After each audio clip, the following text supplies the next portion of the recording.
Why so many Americans are broke and moving abroad.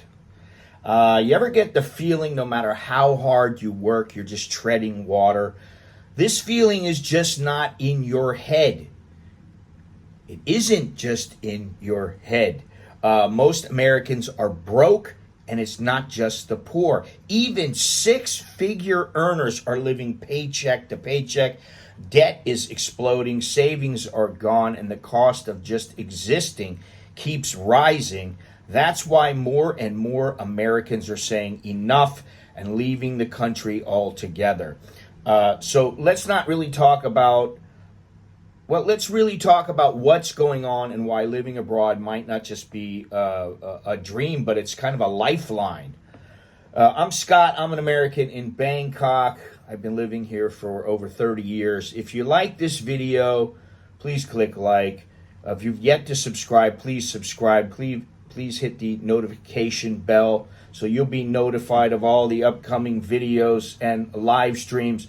And if you'd like to send me a letter, a message, a comment, then do so. If you'd like a consultation, then contact me at americaninbangkok@gmail.com. Okay. Americans are financially screwed. As of 2024, 62% of Americans live paycheck to paycheck. And it's not just the people that are scraping by. It's 45% of people earning over $100,000 are still just barely holding on. Prices are up, wages are stagnant, and inflation keeps eating away at what is left. Most Americans can't handle a $1,000 emergency. That is not middle class. That is just survival mode. The U.S. now holds a $17.7 trillion debt, household debt. Credit cards alone are $1.13 trillion, a new record. Interest rates are over 21%. That's not credit. It's financial quicksand. Student loans are back in full force, and car payments are ballooning, and mortgage payments are suffocating families. If you're not in debt, you are the exception, and that should tell you something. The middle class is disappearing. The American dream is dead for millions, and most know it. Home ownership, well, it's out of reach for the majority. Medical bankruptcy, it is still the number one reason for bankruptcy in the United States. Food banks are flooded, and even people with jobs are lining up to get into the food banks. They're lining up for groceries. If you feel like you're getting poorer every year, you're not imagining it, you are experiencing it.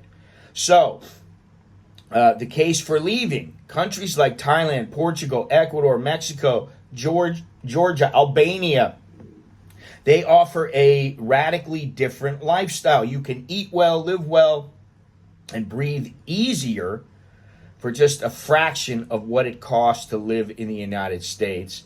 A simple $1,500 to $2,500 a month income can mean the difference between survival and freedom, existing and freedom. And expats are not always rich. Many are just smart enough to opt out. Now, I can't say I'm smart enough to opt out because I wanted to live better. That's not why I moved here. But I'll tell you now, I feel like that. Because when I see the prices in the United States and I see what's going on, I'm like, man, I am lucky that I came here. I'm very fortunate that I came when I came and the timing was right. Now, COVID accelerated the shift to remote work, and that was kind of the tipping point. If you can work online, then your geographic chains are broken. Why should you suffer in a $2,400 a month shoebox in LA when you can rent a full apartment in Chiang Mai or Medellin for $400? Digital nomads and remote workers saw the math and never looked back. It's not just digital workers. It's also retirees. It's people who they didn't even think about becoming a digital nomad. They didn't even think about, how can I make it there? I've got 20,000, just like me. I had $10,000 in money coming in every month. I thought, hey, I can do this. I didn't know how. I had no idea. And yet I said, I'm going. I got to take a chance. I thought, I'll give it a year. So, it really depends on what you have, what kind of risk you want to take. Do you have a family? Are you young? And that's the thing. I see younger people moving out here more, and maybe they don't make it, but you know what? Then they make it somewhere else. They start over again, whatever. So what it really means to leave. Leaving the United States is not about giving up or saying, oh, I've got to go find a girl in some other country, or I'm a failure in the United States. No, what it means is, for whatever reason, you might be making 150 grand, but you've got a mortgage on your house for, I don't know how much, it might be $5,000, $8,000 a month. And you don't, by the end of the month, you got 3 kids, you're paying for 2 cars, you're overextended. And you're just in a bad place. So it's not just the poor people. And so, like I said, leaving the United States is not about giving up. It's about taking back your control. You're not abandoning your country. You're abandoning a system that has kind of abandoned you. Living abroad is not always easy. I mean, I can attest to that. It requires adjustment, humility, and planning. But for many, it's the first time they ever felt safe, free, and financially stable. And I've said this many times, but when I first got here and I had money in the bank and I had money coming in, I thought to myself, I don't have to talk to customers. I don't have to pay a bill. I don't have to do this. I don't have to do that. And I thought, I don't have to do anything. I can start fresh. And that's what I did.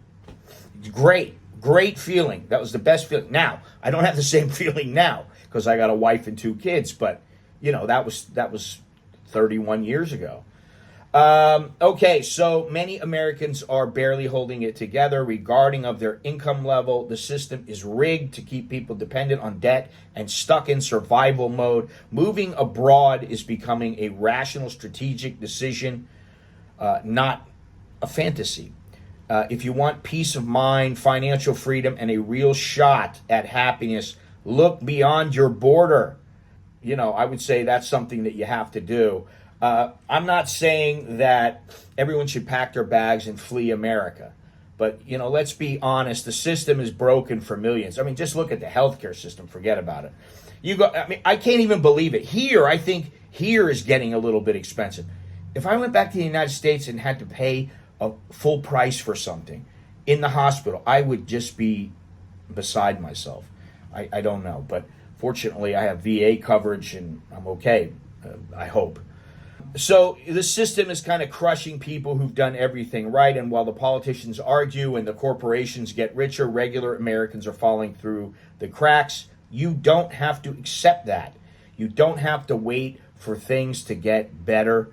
Sometimes the smartest move is to walk away from a game that is rigged. It is rigged. And start your own elsewhere. Now, there are other things to consider coming here when it comes to the system.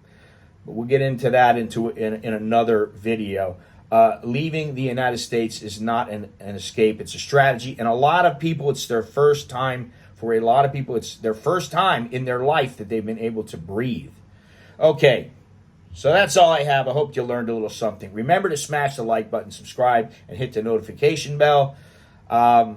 If you'd like to support the channel, hit the join button down below. For as little as $1.99, you can help support the channel. But that is all I have. So until next time, I'm Scott. I'm an American in Bangkok. Chok di leo jakan mai, which means good luck and see you later.